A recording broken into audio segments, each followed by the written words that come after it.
California, 1964. Behind the scenes of the International Karate Championship, a young Chinese martial artist stands at the center of a circle of experienced fighters, holding a simple wooden board. There are no bricks underneath, no spacers between them. It is simply suspended in the air by the hands of another practitioner. 20 years of experience, watch in absolute silence. A 6-degree karate master stands in front of him, arms crossed, waiting for the moment. The young man positions his leg in preparation to execute a side kick. The board wobbles slightly in the hands of the holder, completely unsupported, with no rigid structure beneath it. What happened in the next 3 seconds didn't just break a piece of wood. It shattered a fundamental belief about power that had dominated martial arts for decades. If this story is capturing your attention from the start, don't forget to subscribe to the channel and hit the notification bell so you don't miss more incredible stories about martial arts, philosophy, and moments that challenge the established norms. To understand the magnitude of what was about to happen, we need to go back 15 minutes in time. Long Beach, 1964. The International Karate Championship, the most important martial arts tournament in all of America. Ed Parker, the legendary Kempo master who had organized the entire event, had extended a special invitation to Bruce Lee as a guest demonstrator. Bruce was 23 years old, with no movies yet, no global fame, no worldwide recognition, just a young Chinese martial arts instructor teaching a small group of students in Oakland. Most people at the tournament had never heard his name, but Ed Parker knew the truth. He had observed Bruce move, witnessed his supernatural speed, and understood that this young man represented something completely different, something that questioned the traditional orthodoxy of established martial arts. Show them, Ed had told Bruce earlier that day. Show them what you really do. Bruce accepted with a simple nod.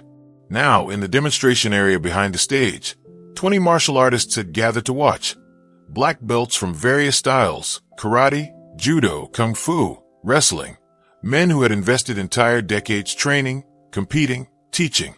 Among them was Master Tanaka, a 6-degree karate master, 40 years old, 25 years of rigorous training, traditional Shotokan, strict discipline, perfect form, power demonstrations, all executed according to the established manual.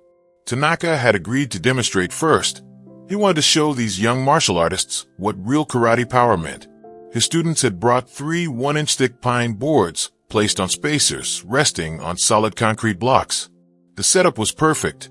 Tanaka stepped back, composed himself completely, breathed deeply once, twice. Then, with a powerful ki, he drove his fist down with all his strength. Crack!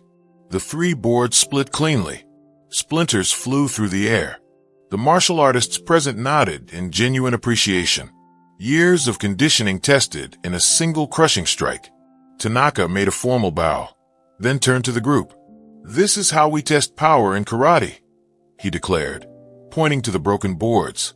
"The board never lies. Either you break it or you don't." His eyes found Bruce, not hostile, but definitely challenging.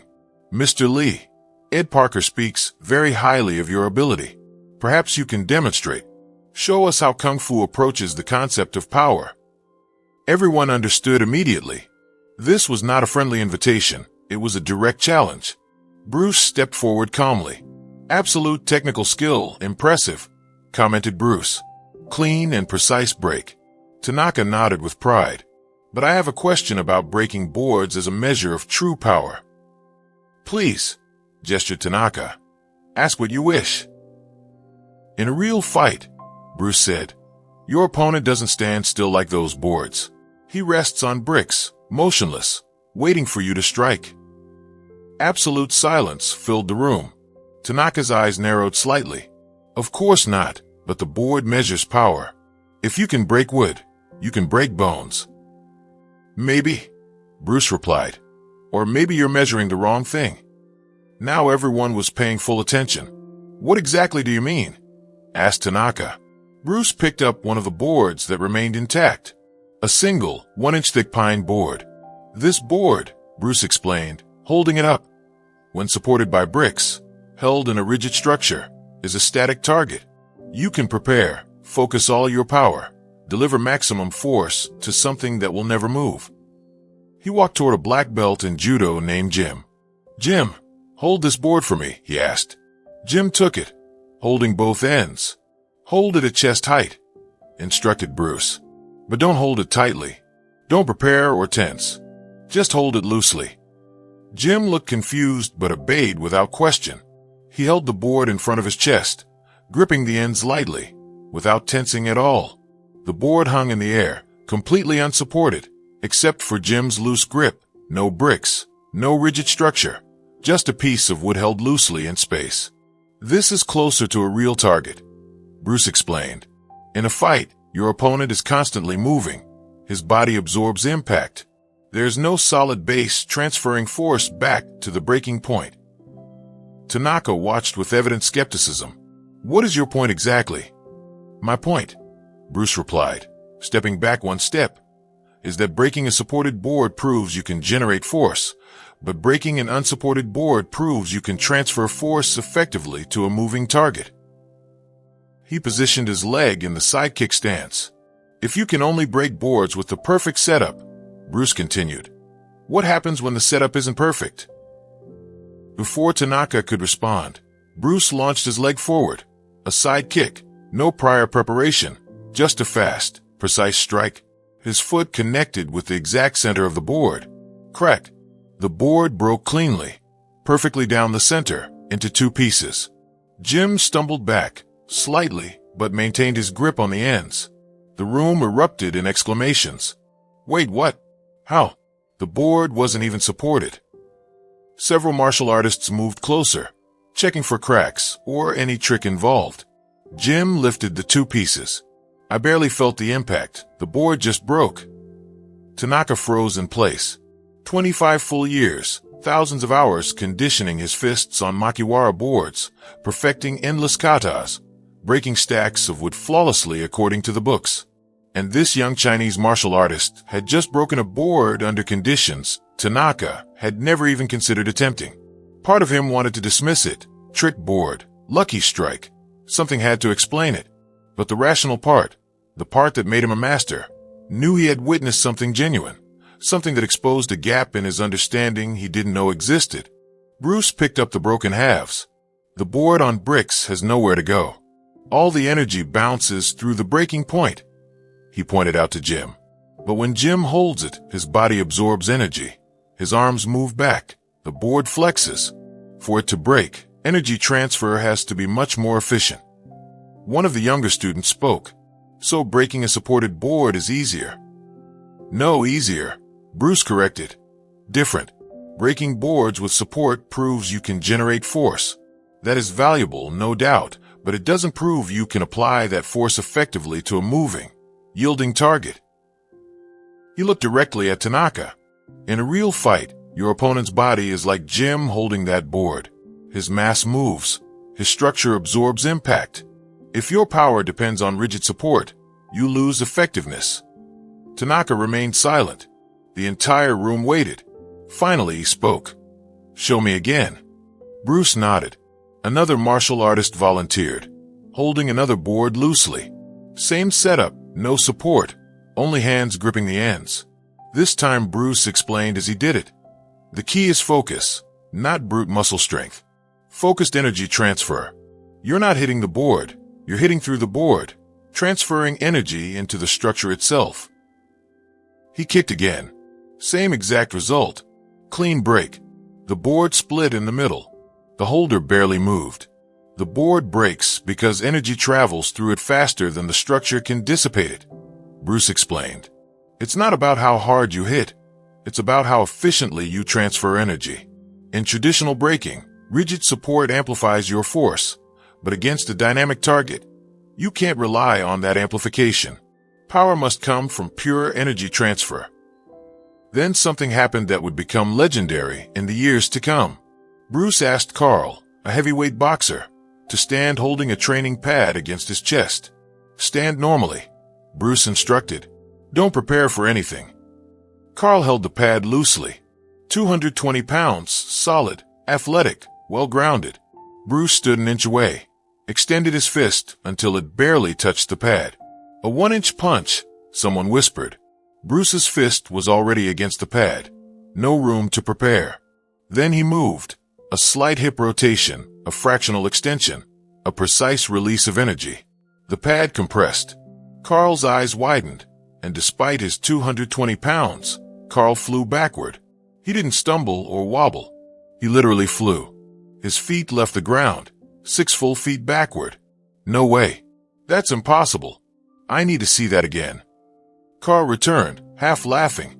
I felt it in my chest, through the pad, through my arms, straight to my center of mass, like being hit by a car, but from an inch away. Bruce demonstrated 2 more times. Same result, no variation. Tanaka watched with absolute attention. His expression had completely changed. No more skepticism. Now he looked like a student discovering something entirely new. Finally, he spoke. Mr. Lee, I need to understand this. What you are demonstrating contradicts everything I learned about generating power. It doesn't contradict, Bruce replied. It complements. Your board breaking demonstrates force generation. That's real and valuable. But force generation is only half the equation. The other half is applying the force. He pointed at the broken boards. You can generate tremendous force. Your break proved it beyond doubt. But can you apply that force to a target that moves, a target that yields, a target that doesn't cooperate with your technique? Tanaka considered this carefully.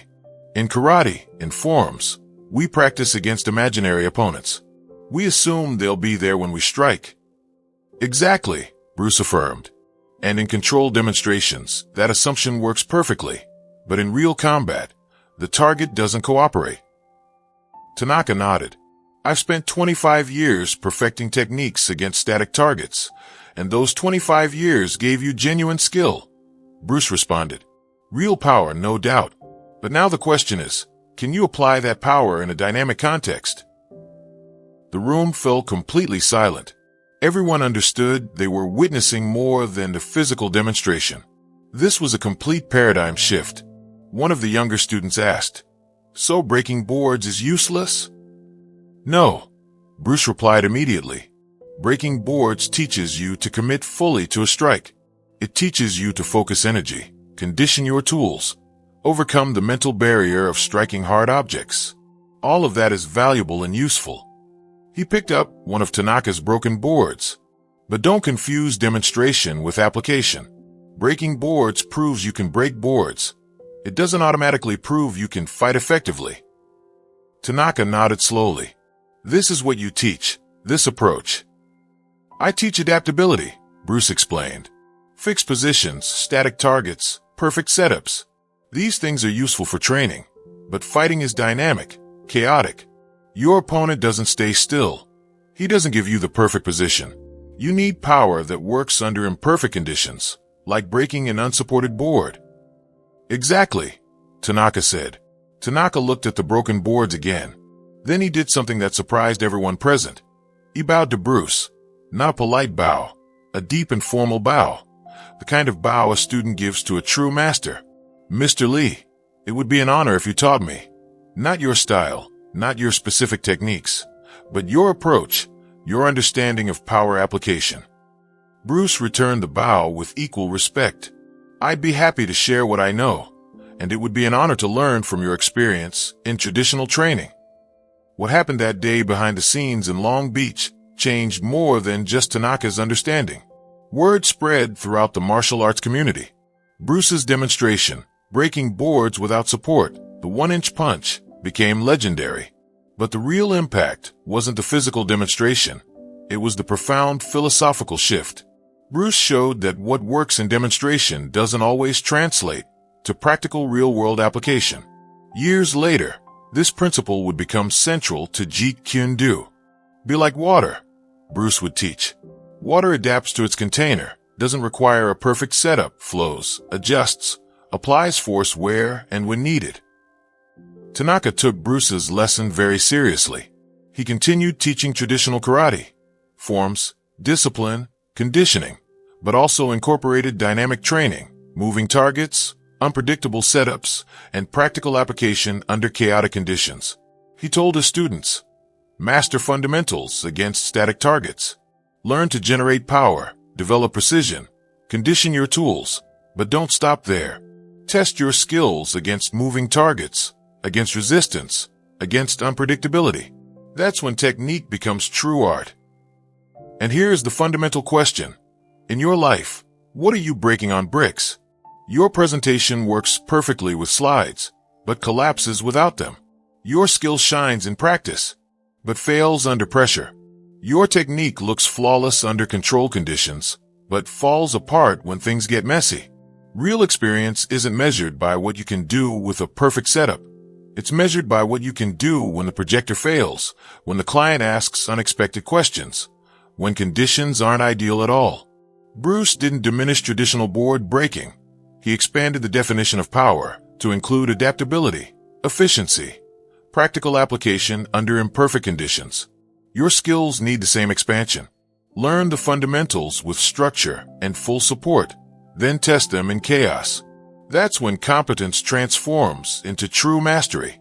If this story made you think differently about the difference between demonstration and real application, hit that like button, subscribe for more stories on training, philosophy, and the moments when technique meets reality, and comment below. What can you do that works perfectly with the ideal setup, but struggles in messy situations? Where's the gap between your controlled practice and your dynamic application?